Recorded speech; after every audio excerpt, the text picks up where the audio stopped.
Well, I mean, I think why many of us write and and creatively express ourselves is when we experience things in life. And so I experienced burnout. I've experienced burnout more times than I can count, quite frankly, throughout my career. And last year, as I was preparing my transition from being the chief people officer at Vice over the previous 3.5 years, which were all throughout the pandemic.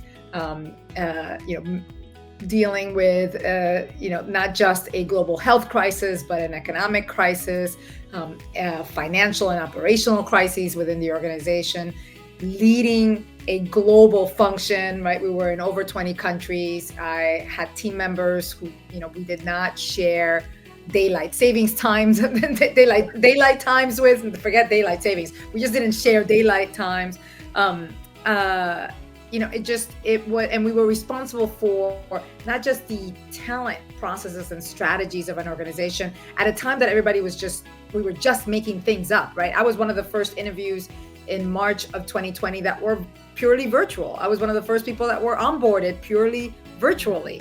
I then was responsible for building onboarding programs globally, but not just onboarding programs, return to office programs, right? What did that look like? Because everyone was calling it return to work at that time. And I remember telling people, I'm like, no, people have been working. Let's just be clear. I was like, it's just been very different. We're just bringing them back to the office, figuring out what hybrid work models were. And let's not forget, I joined in May, on May 15th of 2020. 2 weeks later, George Floyd was murdered, which sparked a global racial reckoning, the likes of which we had never experienced before, because this was the first time, because of the power of social media and whatnot, that people were forced to confront things that for many, many was somewhat easy to just ignore or be complacent with. And so you're dealing with social unrest, political unrest, health imbalance, marketing and finance, all the things. And then on top of that, as a senior HR leader, you're also responsible for emotionally rallying around people, right? So you're not just dealing with the intellectual and the physically exhausting, but also the emotionally exhausting. So that, that's enough to burn anybody out. And I think most of us, quite frankly, are still managing a collective burnout, right? We still haven't fully healed. And as I was thinking about my transition and reflecting on the time that I had experienced, I felt this deep desire to share what I had learned and to learn how to not get there again. Right? It's like, what do we do that?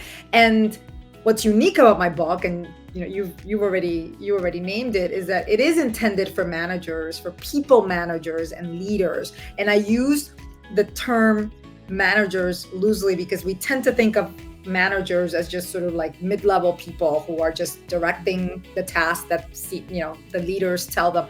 But that's leading, right? That is fundamentally about leading. And leading right now is the hardest that it's ever been, because we are in this messy middle in terms of expectations of work and the fast moving pace of change, right? The poly crises that we live in.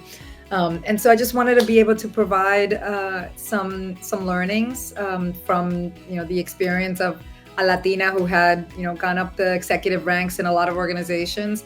I'm not an academic, but I love to research. So there is a lot of research-backed insights in my book, and a lot of it is based on experience, on interviews and just my own experiences, messing things up, figuring things out, and living through it.